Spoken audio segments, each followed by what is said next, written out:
সুপ্রিয় শিক্ষার্থীগণ, তোমাদের সকলের প্রতি দোয়া আশীর্বাদ দিয়ে আজকে আমি গ্রামসের ল অফ ডিফিউশন এর ম্যাথমেটিক্যাল একটি প্রবলেম তুলে ধরতেছি। তোমরা দেখো, এই ব্ল্যাকবোর্ডে দুটি গ্যাস আছে, এ এবং বি। এই গ্যাস দুটি হতে পারে হিলিয়াম, বি গ্যাসটা হতে পারে নিয়ন, অথবা এ গ্যাসটা হতে পারে নাইট্রোজেন, বি গ্যাসটা হতে পারে অক্সিজেন। যাই হোক, এ এবং বি দুটা সিম্বলিক গ্যাস 1 নম্বর পাত্রে এবং 2 নম্বর পাত্রে আবদ্ধ করে রাখা হয়েছে। দুটি পাত্রের মধ্যে একটা সংযোগ নল স্থাপন করে ওর তাপমাত্রা দুটি পাত্রে হচ্ছে 27 ডিগ্রি সেলসিয়াস। 1 নম্বর পাত্রে যে গ্যাসটা আছে, গ্রামে তার পরিমাণ 0.31 গ্রাম, এবং সেখানে এই গ্যাসটার চাপ আছে 1 বায়ুমণ্ডল, এবং তার আয়তন হিসাবে তার আয়তন আছে 35 মিলিলিটার।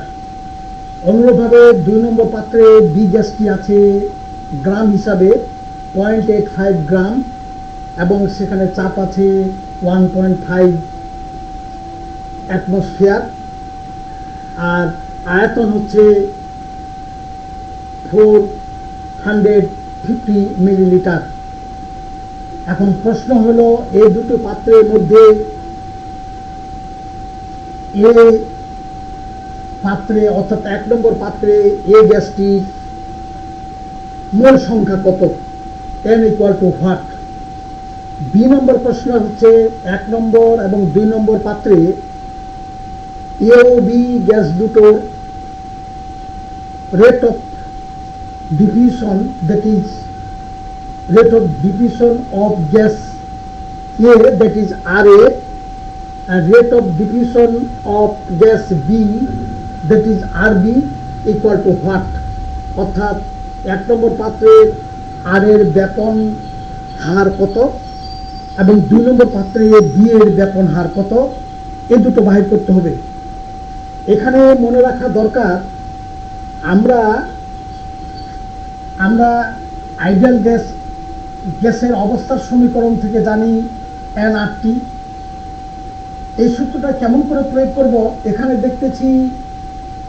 দেখতেছি P আছে, এখন ভিও আছে, আবার ডাব্লিউ আছে, ঠিক তেমনি এখানেও ডাব্লিউ আছে, এখানেও চাপও আছে, P আছে এবং ভিও আছে। তাহলে পিভি যদি থাকে, ডাব্লিউ যদি থাকে, আমরা জানি এন এর মান যদি W by N equal to N, এটা আমরা বের করতে পারবো। তো এখানে শুধু প্রথমে এন এর মান বাইর করতে বলছে, তাহলে আমরা লিখতে পারবো n is equal to PV by RT. তাহলে এই 1 নম্বর পাত্রে এটাকে ধরে যদি P1, এটা V1, অতএব P1 V1, আর টেম্পারেচার দুটারই সমান আছে 27 ডিগ্রি সেলসিয়াস, অতএব 1 অ্যাটমসফিয়ার ইন্টু ভি হলো 350। যেহেতু মিলিলিটার আছে, এটাকে আমরা 1000 দিয়ে ভাগ দিব, দিয়ে এটা লিটার করে নিব, ইজ ডিভাইড বাই, যেহেতু অ্যাটমসফিয়ারে আর এর মান 0.081 litre atmosphere per kelvin per mole, এবং টি হলো 27 প্লাস 273 এত kelvin, that is equal to 1 into 350 into 10 to the power -3 into এটা উঠাই দিলে আমরা পাই 1 2 3 4 1 2 3 4 is divided by 8 to 1 into 300 Kelvin, that is equal to হবে 0.0421 মোল, এত মোল হবে 0.01241 1 1421 মোল, এত মোল। এখন আমরা জানি যে কোনো গ্যাসের 1 মোলে 6.023 ইন্টু 10⁻23 এতটি অণু মিলে হবে 1 মোল। অ্যাভোগাড্রোর সিদ্ধান্ত বা অ্যাভোগাড্রোর সূত্র অনুযায়ী আমরা জানি, তাহলে 0.0142 এত মোলে থাকবে 6.023 into 10⁻23 into 0.0142, that is equal two হবে 8.55 ইন্টু 10⁻21 এতটি অণু, অর্থাৎ n এর মান হলো এত। n হলো মোল সংখ্যা বা অণুর সংখ্যা পাওয়া গেল, মোলের দিক দিয়ে মান এটা পাওয়া গেল। এখন 1 মোলে এতটি অণু থাকে, সুতরাং 1 মোলে এতটি অণুর পরিমাণ আমরা পেয়ে গেলাম অ্যাভোগাড্রোর সংখ্যার সাহায্য নিয়ে। এখন 2 নম্বর প্রশ্নে আছে যে 1 নম্বর এবং 2 নম্বর পাত্রে যে গ্যাস দুটো রাখা হয়েছে, সেই গ্যাস দুটি এ এবং বি, তাদের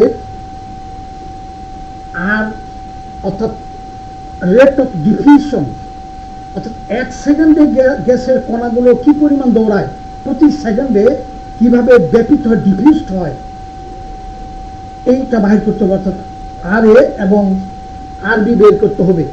তো এটা বের করার জন্য যদি আমরা আণবিক ভরটা বের করি, গ্রামসের ব্যাপন, গ্রামস ল অফ ডিফিউশনে বলছে যে আণবিক ভর যদি বের করা যায়, এই আণবিক ভর তুলনা করে আমরা কোনটার ব্যাপনের হার বেশি বা কম তা বুঝতে পারবো। যেটার আণবিক ভর কম হবে সেটার ব্যাপনের হার বেশি হবে। তাহলে আমরা আবার সেই পিভি ইকুয়াল টু nRT এর আমরা আশ্রয় নিলাম। এখানে n is equal two W/m, তাহলে আমরা এখানে বসিয়ে দিব W ধরি আমরা এ গ্যাসের জন্য RT, এবং এ নম্বর পাত্রে আমরা আণবিক ভরটা ধরলাম Na, that is equal to PVMA is equal to nRT equal to WART। অতএব MA is equal to WART is divide by P and V। এখন মানসমূহ বসাই। আমরা জানি W আছে 0.31 ইন্টু আর হইল 0.0821 এবং T হইল 300 kelvin is divide by P হলো 1 অ্যাটমসফিয়ার আর V হলো 350 ইন্টু 10⁻³ লিটারে, that is equal two m এর মানটা পাবো আমরা, এই ক্যালকুলেশন করে m এর মানটা পাবো 21.81। এটা ক্যালকুলেটরে এই মানগুলো বসাইলে তোমরা অতি সহজে পেয়ে যাবে। কাজেই এত বড় ক্যালকুলেশন করা একটু সময় সাপেক্ষের ব্যাপার। তাহলে 21.81 এটা পাইলাম আমরা m এর মান। অনুরূপভাবে যদি আমরা বি, তাহলে এখানে আমরা MB ধরলেই হয়ে যাবে, এটা WB ধরব। তাহলে MB ইকুয়াল টু WB, তাহলে MB ইকুয়াল টু এখানে WB, আর এখানে হবে, এখানে P2 V2 দিলেও হয়, না দিলেও হয়। তাহলে আমরা মানগুলো বসাই, মানগুলো বসাইলে আমরা পাবো বি পাত্রে, বি গ্যাসের 2 নম্বর পাত্রে, তাহলে WB হয়ে গেল 0.85 ইন্টু ওই আর এর মান একই 0.0821 litre atmosphere per kelvin per mole, T 300 is divide by, এখানে P হলো 1.5 আর V হলো 45 ডিভাইড বাই 1000, এটা ইকুয়াল টু হবে এটা ইকুয়াল টু হবে 31.015। তাহলে দেখা যাচ্ছে এম এর মান কম, তাহলে এম এর গতিশীলতা বেশি এম বির তুলনায়, যেহেতু এম এর অর্থাৎ এ পাত্রে যে গ্যাসটি আছে তার আণবিক ভর হলো 21 সুতরাং ওর গতিশীলতা বেশি হবে, যেহেতু 2 নম্বর পাত্রে বি গ্যাসটির আণবিক ভর 31 বেশি, অর্থাৎ যে গ্যাসটির আণবিক ভর কম তার ব্যাপৃত হওয়ার যে ঘটনাটা ডিফিউজড হবে বেশি। তোমাদের সকলকে ধন্যবাদ। এইভাবে তোমরা গ্রামস ল ব্যাপন ডিফিউশন থেকে এই ম্যাথমেটিক্যাল প্রবলেমগুলো তোমরা করতে পারবে। তোমাদের সকলকে ধন্যবাদ।